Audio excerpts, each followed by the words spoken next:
নমস্কার বন্ধুরা, কেমন আছেন সবাই? শুভ্রা স্টোরিজের আরেকটি ব্লগে আপনাদের স্বাগত জানাই। তো আজকে আমি ঘরের টুকিটাকি জিনিস নিয়ে আপনাদের সাথে কিছু শেয়ার করব, কিছু ভিডিও। তো আমার সঙ্গে যুক্ত থাকুন। তো আজকে আমি প্রথমেই বলি, আমি যে বছর আমেরিকা এসেছিলাম, মানে আমি 2022-এ আমেরিকা এসেছিলাম। তো জীবনটা এতটা সহজ ছিল না তখন। 1 বছরের মেয়েকে নিয়ে এসেছি, তো খুবই কষ্ট হয়েছে যে সেটা বলবো না, তবে অ্যাডজাস্ট করে নিয়েছি, ধীরে ধীরে অ্যাডজাস্ট হয়ে গেছে। যখন আমি এসেছিলাম তখন ছিল অক্টোবর মাস। অক্টোবর মাস মানে এখানে ভালোই ঠান্ডা পড়ে গেছে।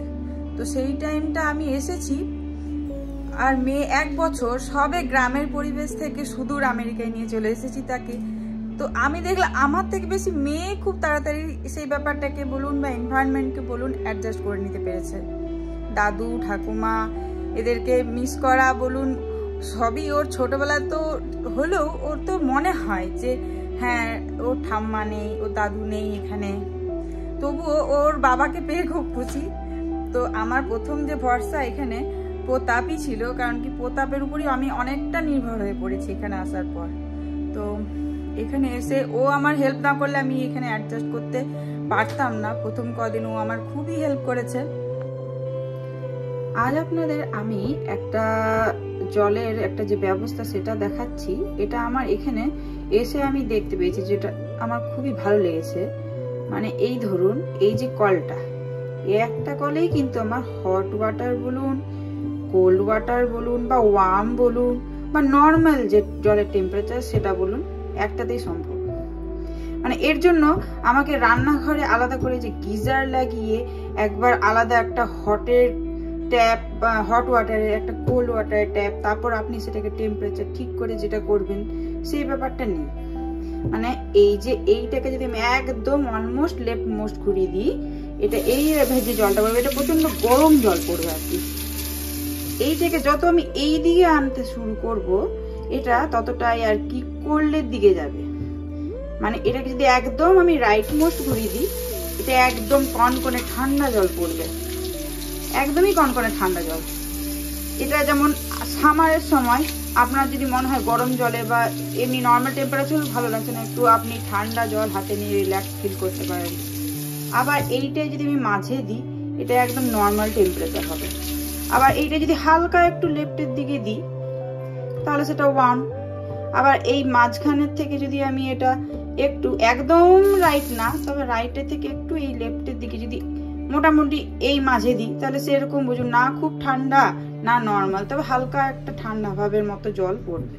তো এই ব্যাপারটা আমার এই আমেরিকাতে এতটাই ভালো লেগেছে। আমি জানি না দেশের বড় বড় শহরে কিরকম কি এখন ব্যবস্থা, আমার যেহেতু ওয়েস্ট বেঙ্গলের বাইরে খুব একটা থাকা হয়নি, তো সেক্ষেত্রে আমি বাইরের কথা বলতে পারবো না। তবে আমার এখানে এই ব্যাপারটা খুবই ভালো লেগেছে। এটা আমাদের হাউসওয়াইফদের বলুন বা যে কোনো ছেলে মেয়ে সবারই কাজ করার ক্ষেত্রে, বাসন ধোয়ার ক্ষেত্রে খুবই সুবিধে। তো এই ব্যাপারটা আমার এখানে খুবই ভালো লেগেছে। কি তুমি জামা কাপড় ভাঁজ করছো? এই যে লন্ড্রি থেকে আনা জামা কাপড়গুলো মেয়ে ভাঁজ করতে বসে গেছে। এই দেখুন জামা কাপড়গুলোকে এবারে সে এক করে ভাঁজ করবে না লাটিপাটি করবে সেটাই দেখা। কি তুমি ভাঁজ করবে? কেমন করে ভাঁজ করবে? কেমন করে? এমনি করে? কই একটা করে দেখাও, একটা করে দেখাও, দেখাও।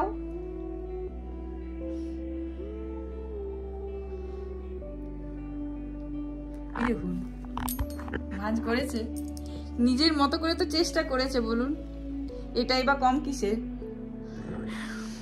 এটাই বড় পাওনা। কাল পল্লবী একটা লেডিবাগ তাড়াতে গিয়ে ধাক্কা লাগে একটা ইনডোর প্ল্যান্টস থেকে কিছু মাটি পড়ে গেছে।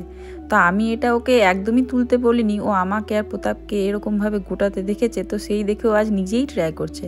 আমি ওকে এক ফোঁটাও বকিনি, কিন্তু দেখুন ও নিজেই রিয়েলাইজ করেছে যে না এটাও ভুল করে ফেলেছে, তো নিজেই গুটিয়ে রাখছে। আমি বলছি দাও আমাকে করতে দাও, ও আমাকে করতে দেবে না, ও নিজেই করবে। তো একটা সেলফ লার্নিং কি সুন্দর ওর বিল্ড হয়েছে সেটাই আমি দেখছি, আমার ভীষণই ভালো লেগেছে ব্যাপারটা। আজ আপনাদের সাথে কয়েকটা হেয়ার ব্যান্ড শেয়ার করছি মেয়ের। এই যে এই হেয়ার ব্যান্ডটা দেখছেন, এটা আমি কিনেছিলাম ডলার ট্রি থেকে। ভারী সুন্দর দেখতে হেয়ার ব্যান্ডটা।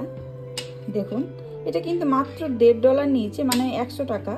তো দেশের হিসাবে এটা অনেক টাকা হলেও আমাদের কাছে যেমন আমরা তো এখানে সবকিছু ডলারে খরচা করছি, সেক্ষেত্রে $1.5 মানে এটা নিতান্তই কম। এত সুন্দর একটা হেয়ার ব্যান্ড $1.5 আমার খুবই ভালো লেগেছে। এই যে এই হেয়ার ব্যান্ডটা দেখুন, এটা আমি টার্গেট থেকে নিয়েছিলাম। তো এই হেয়ার ব্যান্ডটা মোটামুটি মনে হয় $5 কি $6 নিয়েছিল, আমার ঠিক খেয়াল নেই। তো এটা ভারী সুন্দর দেখুন, সব ওকেশনে দিনে বলুন রাতে বলুন সব ক্ষেত্রেই পরা যাবে। তবে এটা পার্টিকুলারলি রাতেই মানায়, কারণ হোয়াইট ব্যাপারটা সবসময় বলুন হোয়াইট যে সাজগোজ রাতেই বেশ ভালো লাগে। তো এটা রাতে, বাট এটা অল ডে, দিনে রাতে যখনই পরুন মানায়। তো এই হেয়ার ব্যান্ডটাও খুব ভালো লেগেছে। আর এই হেয়ার ব্যান্ডগুলো আমি প্রায় 10খানা সেট নিয়েছি। এটা 10খানা সেট আমি নিয়েছিলাম অ্যামাজন থেকে। তো সেটা আমি না, অ্যামাজন নয়, এটা অ্যামাজন না, এটা অন্য কোথাও থেকে নিয়েছিলাম, আমার ঠিক খেয়াল নেই। তবে এটা আমি 10টা সেট নিয়েছিলাম অ্যামাজন থেকে। আমি অন্য হেয়ার ব্যান্ড নিয়েছি, ওটা খেয়াল নেই, মিশিয়ে ফেলেছি। তো এটা দুটোই দেখাচ্ছি, দেখুন ভারী সুন্দর, আমার খুব ভালো লেগেছে। আর সেদিন ওই যে ওয়ালমার্ট গিয়েছিলাম, ওয়ালমার্ট থেকে আমি এই ক্যান্ডেলটা নিয়ে এসেছি। তো এই ক্যান্ডেলের যে পারফিউমটা বলুন বা সেন্টটা বলুন খুবই সুন্দর, ওয়ার্ম অ্যাপেল পাইয়ের। তো এটা বোধহয় $3 কি $4 বোধহয় দাম নিয়েছিল, দামটা আমার ঠিক খেয়াল পড়ছে না, এরকমই কিছু একটা দাম নিয়েছিল। তো এই আর কি, আমার এই ইউটেন্সিল রাখার সেটটা আমি কিনেছি। আসলে এই যে ড্রয়ারগুলো, এগুলোতে খুবই মানে এই যে একসাথে এত হাতা খুন্তি একসাথে রাখলে চট করে কোনো জিনিসটা বের করতে গেলে বেশ অসুবিধায় পড়তাম। তো এই জন্য এটা আমি কিনেছি, যাতে এক জায়গায় রাখতে খুব সুবিধা হয়। এটা এখানে অনেকেই ব্যবহার করে, আমি দেখেওছি। তো আমার বেশ ভালোই লেগেছে এটা।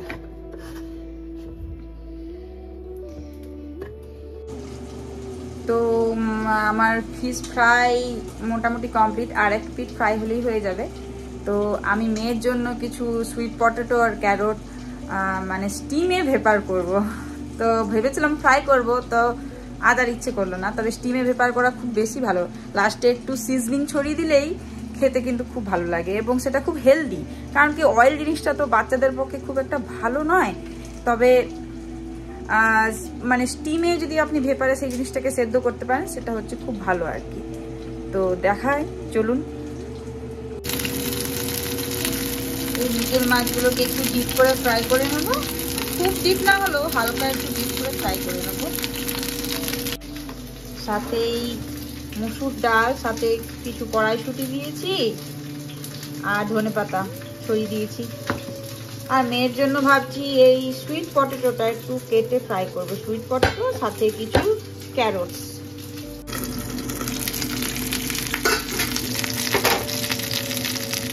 দেখে নি মাছটা ওই পিঠটা কতটা একটু ভাজা হয়েছে, ফ্রাই হয়েছে, আপাতত একটু হয়ে যাবে।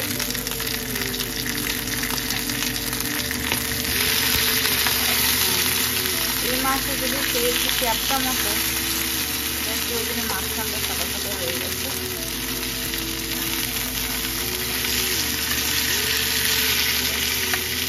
আমার এই পিস ভাজা হয়ে গেছিল, ওই পিসটা হলেই হয়ে যাবে আর কি। এই যে এই শেপটা, এই দেখুন এটার ভিতরে ঢুকিয়ে দেবো, এটার শেপ নিয়ে নেবে।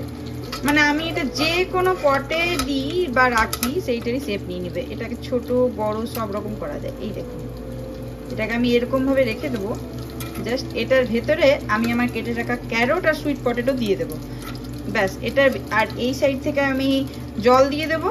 এটা ঠিক ওয়াটার স্টিমে যেভাবে পিঠে হয়, মোমো হয়, ঠিক সেইভাবে আমার কিন্তু ভেজিটেবলসগুলো সেদ্ধ হয়ে যাবে। তো এটা আমার খুবই ভালো লেগেছে। এটা আমি অ্যামাজন থেকে নিয়েছিলাম, এটা মাত্রই $9 মতো দাম নিয়েছিল। তো এটা খুব কাজের। এই যে আমি এর মধ্যে এই যে ক্যারট, এই সুইট পটেটো, এইগুলো আমি লম্বা লম্বা করে কেটে দিয়ে দিয়েছি। এটাকে আমি জাস্ট ঢাকা দিয়ে দেবো, মানে এই কভার করে দেবো। এটা যেহেতু অনেকটা আছে, পুরো কভার হবে না, এরকমভাবে জাস্ট রেখে দেবো।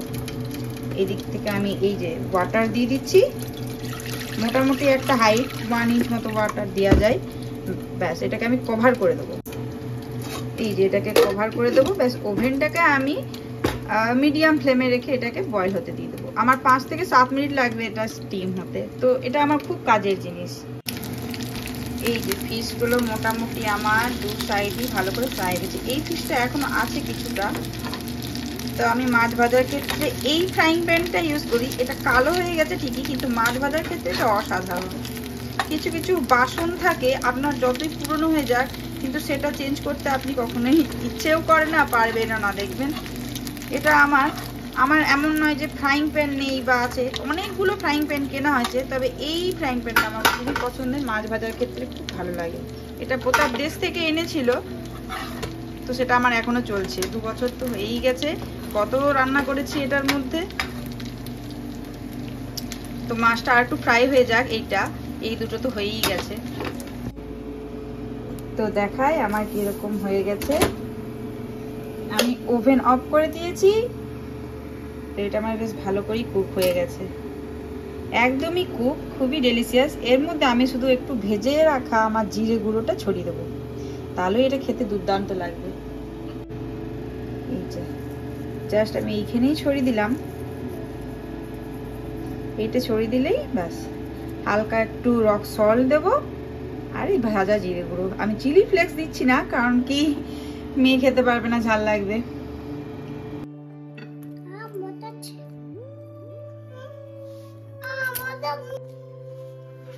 এই যে মেয়ের থালা, ভাত, ডাল, মাছ ভাজা, একটু গাজর এবং সুইট পটেটো বয়েল করে। আমার থালা, আমিও একটু নেব বয়েল করা জিনিসটা। কি কেমন লাগছে? ভালো লাগছে? আচ্ছা, আজকের মতো ভিডিওটি আমি এইখানেই শেষ করছি। শীঘ্রই আসবো আবার আরেকটি ব্লগ নিয়ে। সবাই ভালো থাকবেন, বাই।